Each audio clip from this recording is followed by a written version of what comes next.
Bonjour à toutes et à tous, on se retrouve aujourd'hui pour une nouvelle vidéo. Ce ne sera pas une présentation de véhicule comme d'habitude, ce sera une comparaison entre deux 308 que nous avons en stock sur notre parc de Dessine. On a à ma gauche le modèle Peugeot 308 en version Allure 130 chevaux boîte manuelle et à ma droite la même Peugeot 308 avec la même motorisation en 130 chevaux essence boîte manuelle, mais cette fois-ci en GT Line. On va commencer, contrairement à d'habitude, par une petite comparaison visuelle parce que pour le coup, elle est surtout marquée à l'avant des véhicules. On va voir notamment que la GT Line a des petites différences par rapport aux versions Allure et Active qui se trouvent juste en dessous, notamment au niveau des phares. On peut voir une ligne juste ici qui va être un peu plus prononcée, également au niveau des phares et des anti-brouillard avant.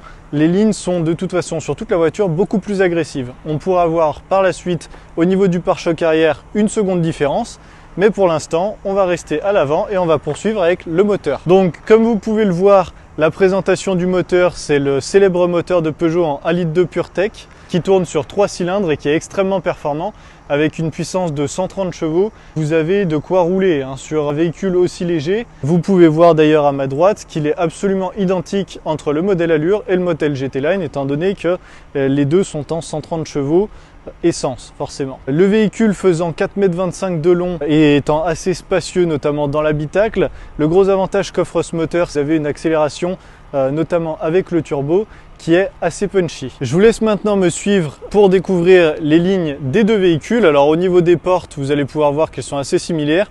On a en passant des petites différences au niveau des coques de rétroviseur, notamment parce que la GT Line a des coques de rétroviseur noires ainsi qu'un toit noir. Alors pour le coup, il est panoramique, donc c'est une vitre teintée forcément, qu'on va pas retrouver sur l'Allure.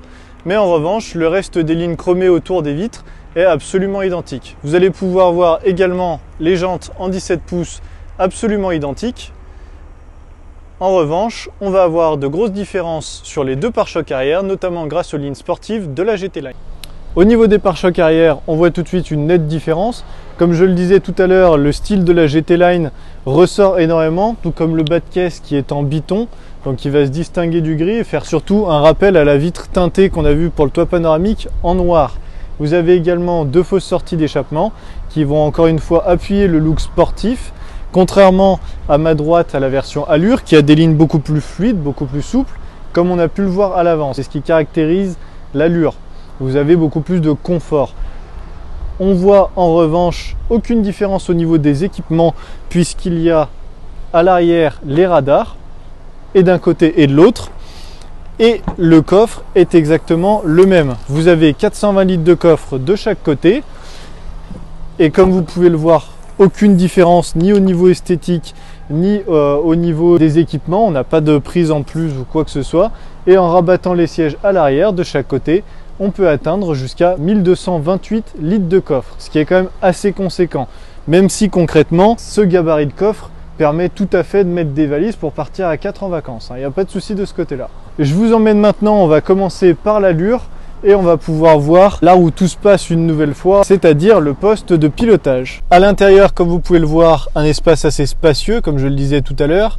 Et on va commencer la présentation avec les sièges, que j'aime beaucoup, parce qu'on a un tissu au centre et des bandes d'un simili-cuir qui se trouvent sur les côtés, qui rappellent le côté luxe, comme je le disais tout à l'heure, de l'Allure. On verra que ce sont en fait exactement les mêmes dans la GT Line, à différence que ceux-ci ont une surpiqûre au niveau des coutures en gris, et la GT Line se trouvera être en rouge, tout simplement. Comme on en a la coutume, on va passer sur les trois équipements les plus intéressants du véhicule, qui sont pour moi, pour commencer, la climatisation automatique.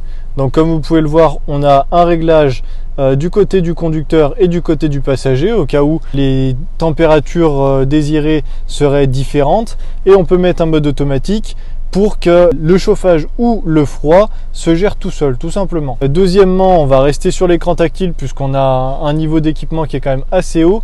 Il va s'agir de l'Apple CarPlay Android Auto qui s'appelle le Mirror Screen chez Peugeot, qui vous permet en fait de brancher votre téléphone via le port USB juste en dessous, ici, et de projeter certaines applications de votre téléphone comme Waze, Google Maps, Deezer, Spotify pour les mélomanes, ou même Google avec l'accès à OK Google directement sur l'écran tactile afin de ne pas utiliser son téléphone au volant. Pour le troisième équipement, il va s'agir tout simplement du frein à main électrique Alors là, je présente un petit peu les deux voitures en même temps parce qu'il faut savoir qu'en fait, tous les équipements que je viens de citer, qui sont pour moi les meilleurs de cette voiture, se trouveront également dans la GT Line. Je vous les remontrerai tout à l'heure, mais concrètement, je trouve que le frein à main électrique est extrêmement performant, notamment parce que s'il vous arrive d'oublier de le mettre, il va s'activer automatiquement lorsque vous fermerez le véhicule. Donc c'est beaucoup plus sécuritaire pour moi. Je vous retrouve tout de suite dans la GT Line. Nous voici maintenant dans la GT Line, similaire mais pourtant différente, tout simplement parce que en fait on a beaucoup plus de luminosité dans ce véhicule, notamment grâce au toit panoramique qu'on a vu tout à l'heure. Ça donne l'impression d'avoir plus d'espace. Alors c'est qu'une impression parce qu'en réalité en termes de dimension, les deux voitures font 4,25 m de long pour 1,80 m de large. Cela dit, avec la luminosité entrante et les surpiqûres rouges, on a l'impression d'être dans un véhicule complètement différent. On peut voir sur le volant sport beaucoup de rouge, également sur les poignées de porte et sur le cuir des portes à l'avant mais également à l'arrière, du rouge de partout. Et encore une fois, la surpiqûre des sièges qui est exactement similaire, avec le tissu au centre et les bandes simili-cuir sur les côtés, vont faire un rappel rouge pour le rappel du côté sportif. On peut voir sur l'écran tactile, comme je le disais tout à l'heure, et la climatisation automatique en bizone et le système Apple CarPlay Android Auto, ainsi qu'un frein à main électrique. En fait, au niveau des équipements, il n'y a que le toit panoramique et le volant sport, ainsi que la carrosserie sport, qui diffèrent par rapport à la version Allure. Alors, on s'en rend pas compte tout de suite, et pourtant, cette voiture, la GT Line, est une occasion. Elle se trouve être à l'excellent prix de 23 920 €, disponible très rapidement évidemment, puisqu'elle est sur notre parc de Dessine. On a vu aujourd'hui la comparaison de deux véhicules à modèle équivalent, puisqu'il s'agit de deux Peugeot 308 en version 130 chevaux, boîte manuelle essence, et pourtant avec des finitions différentes, notamment l'Allure à ma gauche avec des finitions épurées. On a vu le confort de l'Allure, on a vu les lignes fluides, et à ma droite, la voiture avec finition plutôt sportive, la GT Line, où on a une surpiqûre rouge à l'intérieur qui rappelle le côté agressif, la calandre avec des lignes beaucoup plus droites, beaucoup plus rigides, qui donne un côté un peu plus agressif. Les petites différences au niveau des équipements, notamment le volant sport, le toit panoramique et la surpiqûre rouge qui a un rappel sur le logo Peugeot juste ici, qu'on ne retrouve pas sur les autres modèles tels que l'Allure ou l'Active qu'on n'a pas présenté aujourd'hui. Je vous retrouve dans une prochaine vidéo de présentation ou de comparaison et je vous dis à très bientôt.